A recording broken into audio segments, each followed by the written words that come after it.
Alors bonjour, bon après-midi et bonsoir pour tous, tout un chacun de soins social. Bienvenue alors dans cette nouvelle vidéo qui va vous montrer les procédures à suivre pour créer une zone tampon avec le logiciel qui est GIS. En commençant alors à mieux vous expliquer tout ce qui sera en rapport avec la création d'une zone tampon. Cela veut dire qu'il faut créer une zone tampon pour délimiter une zone sur laquelle on ne peut pas y réaliser n'importe quel genre d'activité, quelles que soient les activités industrielles, quelles que soient les activités d'habitation, ou bien des activités de commerce, n'importe quel genre d'activité ne peut être réalisé dans cette zone. Je vais vous donner un exemple sur la création d'une zone tampon sur la partie une parc national de la part de Arvo.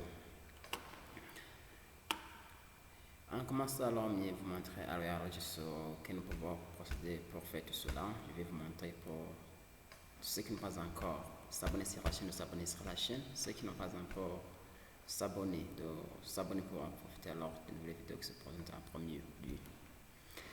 Comment pouvons-nous procéder pour faire tout cela en large? On va relever le logiciel QGIS. Vous voyez ici que j'ai déjà entré dans l'interface du logiciel QGIS. Après avoir fait tout cela, je vais cliquer sur l'outil d'importation des données vectorielles pour importer une couche file supportant sur le parc national du Burundi. Je vais l'importer et puis je vais cliquer sur les trois points pour parcourir, c'est-à-dire chercher l'emplacement vu que toutes ces données vectorielles.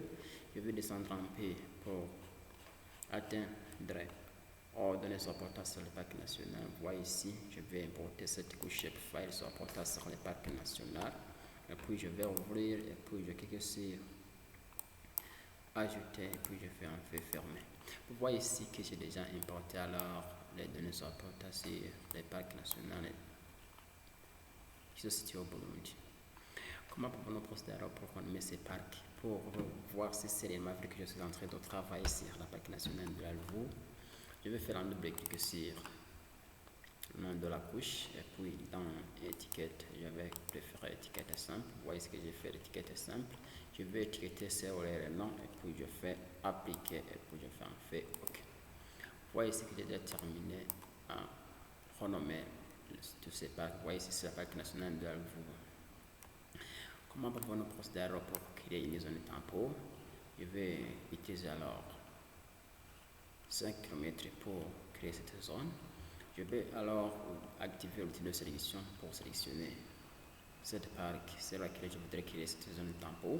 Je vais activer l'outil de sélection et puis je sélectionne cette parc. Vous voyez que j'ai déjà terminé la sélection. Comment pouvons-nous procéder alors pour faire tout cela? Je vais dans l'onglet vecteur et puis dans l'outil de géotraitement. Après avoir lancé l'outil de géotraitement, je vais dans tampon. Vous voyez ici que j'ai déjà atteint dans l'interface du tampon. Comme une couche source, je vais préférer le nom de la couche source comme le nom de la couche sur laquelle je vais être en train de travailler. Et puis je vais cocher ici sur entité sélectionnée pour créer une zone tampon si l'outil sélectionné seulement, c'est-à-dire la parc nationale d'Arvo sur laquelle je vais travailler. Et puis comme distance, vous voyez ici j'ai une distance, vous pouvez ici mettre en kilomètres, en pied, à mille ou bien à yard. Je vais puis préférer en kilomètres et puis je vais mettre 5. Je vais mettre en 5 km, une zone tampon de 5 km de la parc nationale d'Arvo. Et puis comme segment, je vais préférer segment 1, c'est-à-dire que je vais préférer un segment. Ici dans style d'extrémité, le style d'extrémité peut être en haut, en carré ou bien en plan. Je peux préférer le plan pour qu'il soit plat. Je vais en plan ici dans le style de jointure des joints. Je peux même faire angle droit bien oblique. Je peux même sur angle droit bien oblique. Ça dépend de ce que vous voudrez faire. Et puis je vais voir si c'est les mailles ici que j'ai coché, ouvrir un fichier de sortie appelé l'exécution de l'algorithme. Et puis je vais exécuter. Vous voyez ici que j'ai déjà terminé l'exécution et puis je vais fermer. Vous voyez ici que j'ai déjà une zone tampon. Comment pouvons-nous procéder alors pour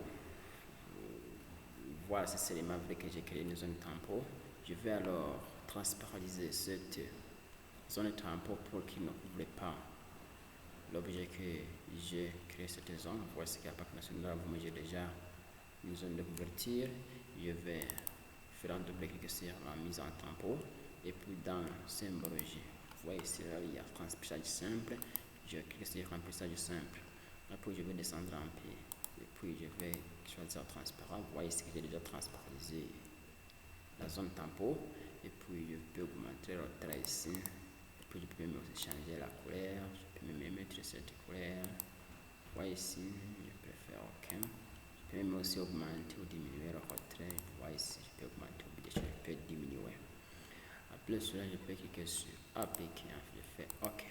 Vous voyez ici que j'ai déjà fait transparent la zone tempo avec la forme même aussi de la parc. Cela veut dire que la zone tempo doit avoir aussi une forme supportée sur cet objet sur lequel je vais mettre cette zone tempo. Vous voyez que c'est la zone tempo de la parc national de la Beauce qui se situe à 5 km du bord de la parc. Comment pouvons-nous alors procéder pour délimiter cette zone? Alors pour délimiter cette zone tempo, vous créer ici des points côtés qui vont vous aider à trouver des coordonnées. Cela qui va aider la population, bien n'importe quel genre d'activité, à avoir les coordonnées qu'on ne peut pas dépasser, les bords qu'on ne peut pas dépasser. Pourtant, c'est 5 km dès le bord de la parc. Je vous remercie pour votre écoute attentive, suivi, abonnement, j'aime, ces commentaires, en invitant aussi ceux qui n'ont pas encore s'abonner sur la chaîne de s'abonner, partager la chaîne. Et pour la prochaine vidéo, je vais vous montrer aussi à Roy Large comment vous pouvez aussi procéder pour créer ces points côtés. Cela qui va vous aider à trouver des coordonnées, des points qui va vous aider à délimiter ou bien à borner cette zone temporelle.